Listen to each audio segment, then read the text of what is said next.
আমরা এই কিন্তু পার হচ্ছি ফল্গু নদী, যেটা আমরা জানি সীতার অভিশাপে শুকিয়ে গেছে। এখানে দেখুন কোনো জলও নেই, কিন্তু ওই সরু করে কিছু এরিয়ায় যে জল যাচ্ছে, আর কিছু না। ও সাইড দিয়ে ট্রেন লাইন আছে, আর এ সাইডেও কিন্তু এই দেখতে পাচ্ছি, ও সাইডেও আর একটা ব্রিজ আছে।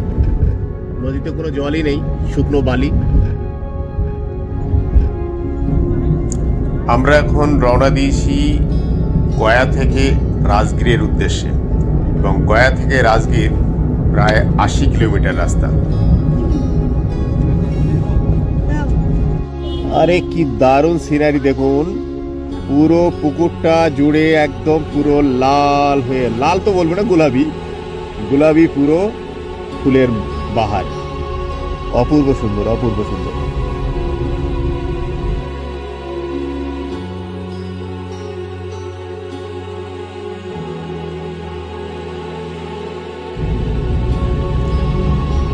তাল বাগান প্রচুর, কিন্তু তাল বাগান চারিদিকে, আর পাহাড় তো আছেই। আমরা যাচ্ছি গয়া থেকে রাজগীরের উদ্দেশ্যে। এই রাস্তার উপরে, এমনি রাস্তা তো বেশ শুনশান, খুব ভালো লাগছে গাড়ি চালিয়ে যাওয়ার জন্য। আদর্শ জায়গা একদম, মানে গাড়ি চালানোর জন্য তো আদর্শ রোড।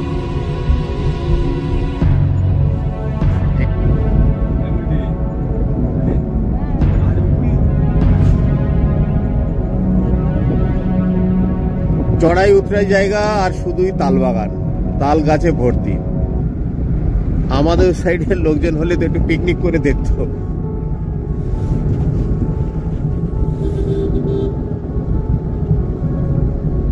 কিছু কিছু জায়গায় কিছু বাড়ি ঘরদর আছে।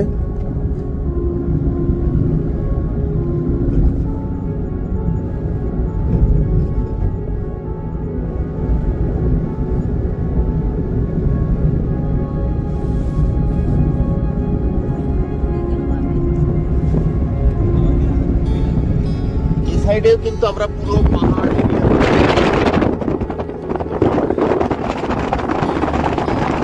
রাস্তা একদম সুন্দর সোজা রাস্তা, আর এই সাইডেও কিন্তু পাহাড় দেখতে পাচ্ছি। শীতের সকাল, রৌদ্র ঝিলমিল করছে, আর সিনারি অপূর্ব।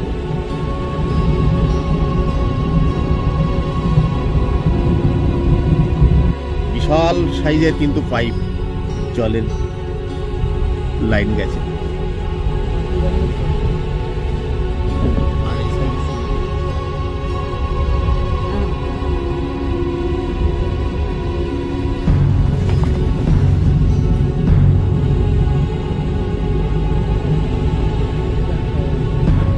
দুই সাইডেই পাহাড় চলে এসছে, কিন্তু এই সাইডেও পাহাড় এসছে, আবার এই সাইডেও পাহাড় এসছে। অনেকটাই উঁচুতে আমরা উঠে গেছি এবারে।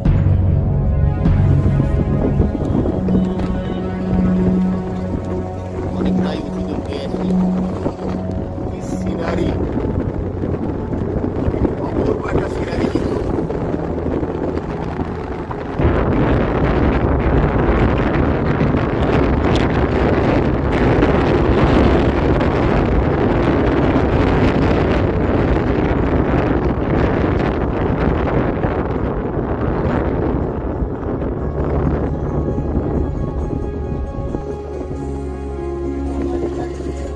কি একটা সিনারিতে নামলাম বাবা, কি গাড়ি চালিয়ে মজা আসে তো নাকি?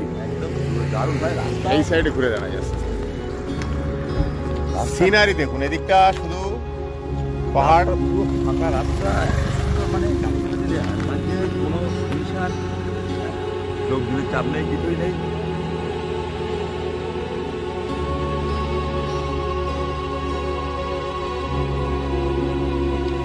অপূর্ব সুন্দর সিনারি। আরে ফটো সেশন শুরু হয়ে গেছে এদিকে।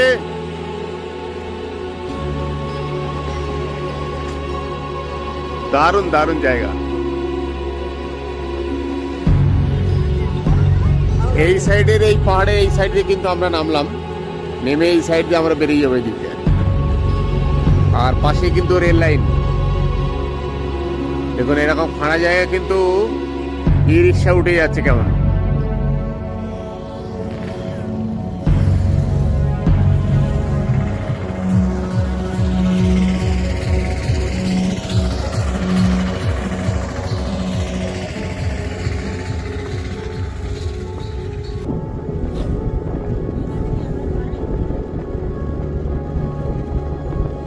পাহাড়, নিচে পাদদেশে কিন্তু এরকমই জঙ্গল।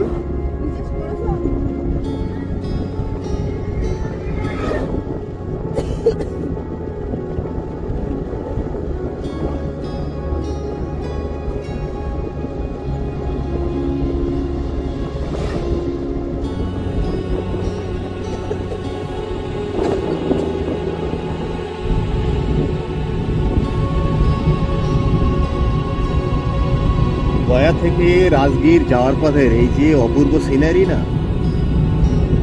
এই রাস্তার এনজয়মেন্টটাই খুব দারুণ। এত সুন্দর সিনারি রাস্তার উপর।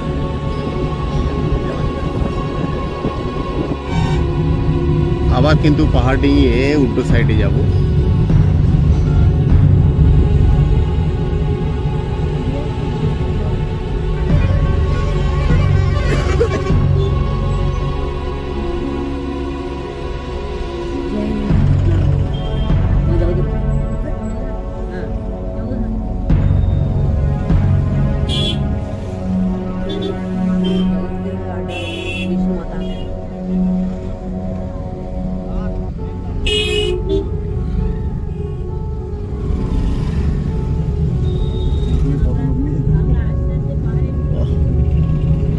এবার আস্তে আস্তে কিন্তু চড়াইতে উঠছি। দুই সাইডেই পাহাড় এখন।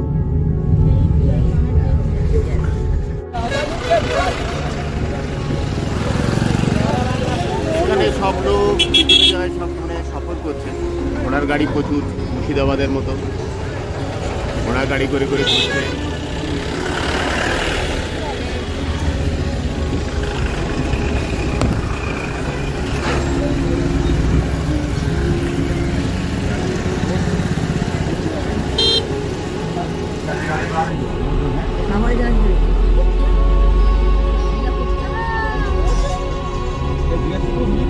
হ্যাঁ, জিজ্ঞেস করো।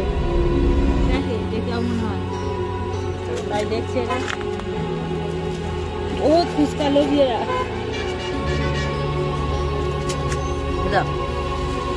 খাও, তুমি খাও খাও।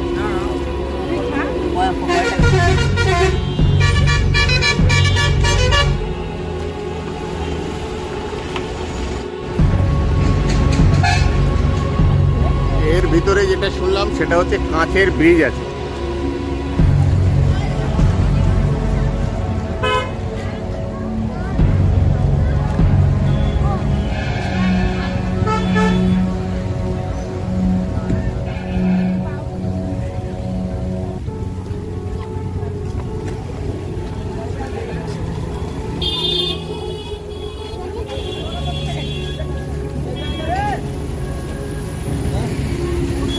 এটা পার্কিং লট আছে, কত গাড়ি আছে শুধু পার্কিং করার জন্য।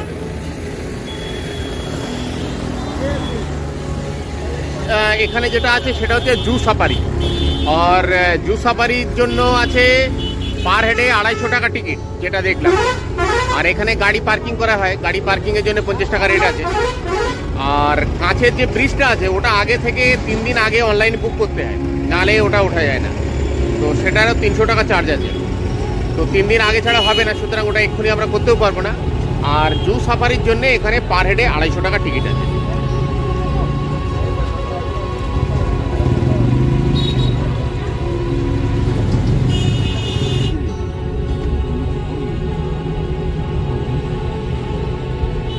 এর ভিতরে কি মন্দির?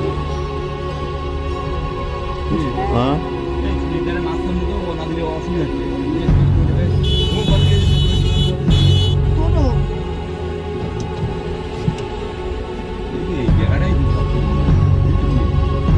হ্যাঁ তাই হবে।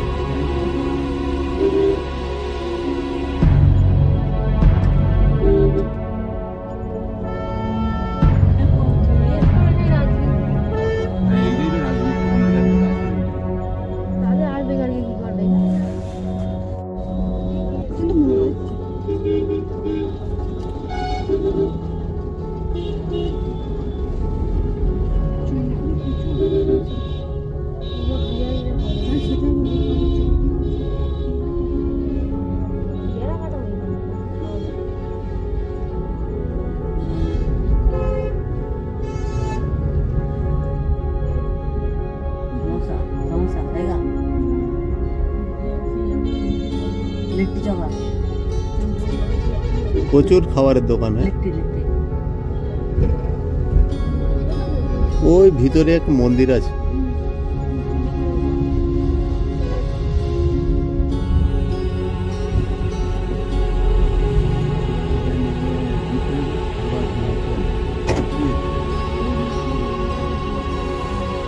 হেডে বললো একটা পার্ক আছে আর বোটিং করা যায়, পার হেডে 120 টাকা, 220 টাকা, 220 টাকা পার হেডে। তা আমরা অ্যাভয়েড করলাম। যেখানে আমাদের কলকাতা ইকো পার্কে এত কিছু আছে, মাত্র 30 টাকায় সারাদিন ঘুরে শেষ করা যায় না, আর এখানে 220 টাকা দেওয়ার তো মানেই হয় না। যাই হোক, তাই মানে তার মানে কিন্তু এই না যে আপনারা ঘুরবেন না, আপনাদের ভালো লাগলে অবশ্যই ঘুরবেন। এখান থেকে পাটনা বলছে 93 কিলোমিটার আগে এই রাস্তা দিয়ে, আর পিছন দিকে লে বুদ্ধগয়া সেটা বলছে 80 কিলোমিটার। আজকে সানডে আছে, যার জন্য প্রচুর গাড়ি, সব বিভিন্ন টুরিস্ট পার্টি, বাস, লোকজনের চাপটা বেশি আছে রবিবার হওয়ার জন্য।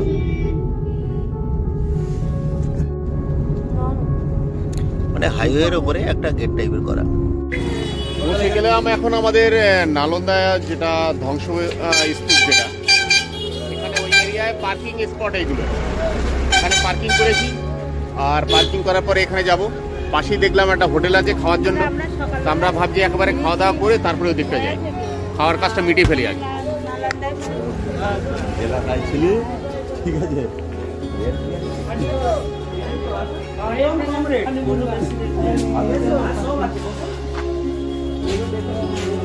এই তো দাদা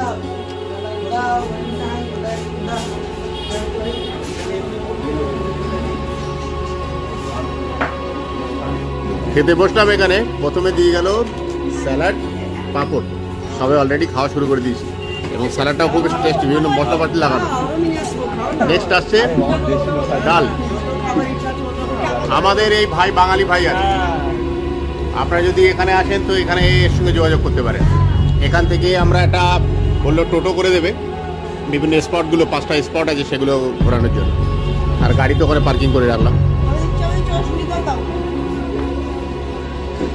খাবার দিয়ে গেছে। এটা কি আছে, ফুলকপির তরকারি আছে, উচ্ছে আলু ভাজা আছে, একটা মিক্স সবজি টাইপের আছে, আচার আছে, ডাল তো আগেই আছে, ডাল আগেই খেয়ে শেষ করে দিয়েছি, আর আসছে এখনো।